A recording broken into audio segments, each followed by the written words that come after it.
అందరికీ నమస్కారం అండి. శైలజ వినిపించే కథల ఛానల్కు స్వాగతం. ఈరోజు మనం అయ్యగారి శర్మగారు రచించిన దానశీలి కళ అనే కథను విందాం. ఈ కథ సెప్టెంబర్ 2011 చందమామలో ప్రచురింపబడింది. పూర్వం అవంతి రాజ్యంలో మహారాజు అంతరంగిక సలహాదారు పదవికి ఖాళీ ఏర్పడింది. అంతవరకు ఆ పదవిలో ఉన్న జయనందుడు వార్ధక్య భారానికి తోడు అనారోగ్యానికి గురి కావడంతో ఆ స్థానానికి మరొకరిని ఎంపిక చేయవలసి వచ్చింది. ఈ విషయం రాజు వీరవర్మకు ఒక పెద్ద సమస్యగా మారింది. కారణం, ఎంతో సూక్ష్మబుద్ధి గల జయానందుడు ఇంతవరకు ఆ పదవిని సమర్థవంతంగా నిర్వహించాడు. ఒకనాడు రాజు ఈ విషయం గురించి తన మంత్రి సుబుద్ధతో ప్రస్తావించగా ఆయన, మహారాజా, ముందు దేశంలో రాజనీతి, ఆర్థిక, న్యాయశాస్త్రాలను అభ్యసించిన వారందరినీ ఆహ్వానిద్దాం. వారి శాస్త్ర విషయమై పరీక్ష నిర్వహించి ప్రతిభ చూపిన వారిని గుర్తిద్దాం. ఆ తర్వాత జయానందుడి సలహాపై వారిలో ఒకరిని తమరి ఆంతరంగిక సలహాదారుగా నియమించవచ్చు అని సలహా ఇచ్చాడు. రాజు ఇందుకు సమ్మతించగానే మంత్రి వెంటనే దేశమంతటా చాటింపు వేయించాడు. ఈ చాటింపు విని దేశం నలుమూల నుండి అనేక మంది యువకులు వచ్చారు. వారందరికీ శాస్త్రపరమైన పరీక్షలు నిర్వహించగా జయుడు, విజయుడు పోటీలో ప్రథములుగా నిలిచారు. వాళ్ళిద్దరూ సమఉజ్జీలు కావడంతో మంత్రి సుబుద్ధి జయానందుడిని కలుసుకుని సంగతి వివరించాడు. జయానందుడు అంతా విని, ఆంతరంగిక సలహాదారుడు అన్నవాడు శాస్త్రాలలో పండితుడైనంత మాత్రాన సరిపోదు. క్లిష్టమైన సమస్యలు ఎదురైనప్పుడు వాటిని పరిష్కరించగల యుక్తి కూడా అతనికి కావాలి. శాస్త్రపరంగా ఉద్దండులైన ఆ యువకులిద్దరిలో పదవికి ఎవరు అర్హులో ఈ ఆఖరు పరీక్ష నిర్ణయిస్తుంది అని ఏం చేయాలో మంత్రి సుబుద్ధికి వివరించాడు. మర్నాడు మంత్రి జయుణ్ణి, విజయుణ్ణి పిలిపించి కొద్దిసేపు వాళ్లతో ఆ మాట ఈ మాట మాట్లాడిన తరువాత ముఖం విచారంగా పెట్టి, ఈ మధ్య నా మిత్రుడొకడు చాలా విషాద పరిణామానికి గురి అయ్యాడు. అది మీరిద్దరూ వినదగిన సంగతి అన్నాడు. తర్వాత మంత్రి సుబుద్ధి తన మిత్రుని గురించి చెప్పిన వివరాలు ఇలా ఉన్నాయి. మంత్రి మిత్రుడైన దానశీలి వయోవృద్ధుడు. ఆయనకు కొంతకాలంగా గుండె జబ్బు లాంటిది కూడా ఉన్నది. ఒకనాటి రాత్రి దానశీలికి ఒక భయంకరమైన కల వచ్చింది. ఆ కలలో ఆయన ఒక కారడవిలో దారి తప్పిపోయాడు. ఆయన చెట్ల మధ్య పడుతూ లేస్తూ అతి కష్టం మీద ప్రయాణం సాగించి చివరకు ఒక మైదాన ప్రాంతం చేరాడు. పైన నక్షత్రాలు మిణుకుమిణుకుమంటున్నాయి. ఆ గుడ్డి వెలుగులో ఆయనకు 4 దారులు కల ఒక కూడలి ప్రదేశం కనిపించింది. ఆయన ఆ దారులలో ఒక దాని వెంట నడవసాగాడు. కొంత దూరం వెళ్ళేసరికి దారే కనిపించినంతగా పొదలు, చెట్ల గుబుళ్లతో నిండిన ప్రదేశం వచ్చింది. అక్కడ కొన్ని సింహాలు తిరుగుతున్నవి. వాటిలో ఒక సింహం దానశీలిని చూసి భయంకరంగా గర్జిస్తూ ఆయనకేసి రాసాగింది.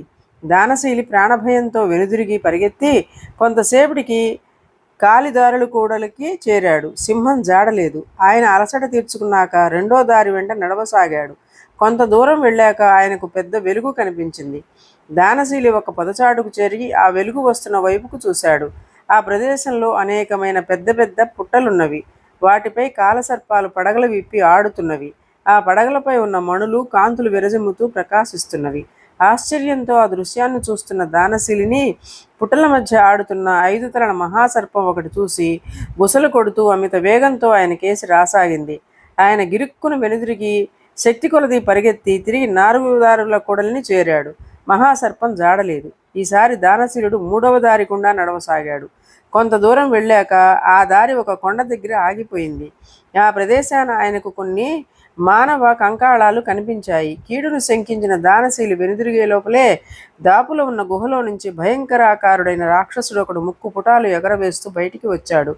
వాణ్ణి చూస్తూనే దానశీలి కెవ్వుమంటూ అరిచి పరిగెత్తి 4 దారుల కూడలిని చేరాడు. అయితే రాక్షసుడు పెద్దగా పలకరిస్తూ తనకేసి రావడం చూసిన దానశీలి వెంటనే అక్కడున్న 4వ దారి వెంట పరిగెత్తాడు. ఆ దారి అతన్ని కొండ అంచుకు చేర్చింది. దానికి దిగువన పెద్ద అగాధం ఉంది. వెనక రాక్షసుడు, ముందు అగాధం. ప్రాణాల మీద ఆశ కోల్పోయిన దానశీలు నిలువెల్లా గజగజ వణికిపోతూ అగాధంలోకి తొంగి చూసేంతలో కాళ్ల కింద ఉన్న రాయి జారింది. ఆయన కెవ్వుమని అరుస్తూ అగాధంలోకి పడిపోయాడు. మంత్రి అలా చెప్పి ఒక క్షణం ఆగి జయ విజయులతో, చూశారా ఎంత భయంకరమైన కలో! అసలే గుండె జబ్బుతో బాధపడుతున్న నా మిత్రుడు దానశీలి కల నుంచి మెలకువ వస్తూనే గుండెపోటుకు గురి అయి మరణించాడు అన్నాడు. అప్పుడు జయుడు ఎంతో విచారంగా, స్వప్నంలో కలిగే అనుభూతులకు శరీరం కూడా లోనవుతుందని మనస్తత్వ శాస్త్రం చెబుతున్నది. తమ మిత్రుడు కలలో 4 సార్లు ప్రాణభయానికి లోనయ్యాడు. అసలే గుండె జబ్బు మనిషి కనుక ఆ ఒత్తిడికి తట్టుకోలేక గుండె ఆగిపోయి ఉంటుంది. మీ మిత్రుడి మరణానికి నా ప్రగాఢ సానుభూతిని తెలుపుతున్నాను అన్నాడు. మంత్రి తలపంకించి విజయుడి కేసి చూశాడు. విజయుడు చిరునవ్వు నవ్వుతూ, క్షమించాలి మహామంత్రి, మీరు చెప్పినదంతా ఒక కట్టుకథ అన్నాడు. మంత్రి కోపంగా, అదెలా కట్టుకథ, నిరూపించగలవా అని అడిగాడు.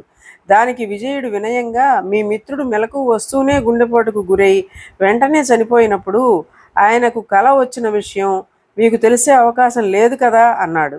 మంత్రి సుబుద్ధి విజయుణ్ణి అభినందించి అప్పటికప్పుడే అతన్ని రాజు వీరవర్మకి ఆంతరంగిక సలహాదారుగా నియమించాడు. ఇదండి కథ. ఈ కథ మీకు నచ్చినట్లయితే లైక్ చేయండి, షేర్ చేయండి, కామెంట్ చేయండి, సబ్స్క్రైబ్ చేసుకొని నన్ను ఎంకరేజ్ చేయండి. నమస్కారం అండి.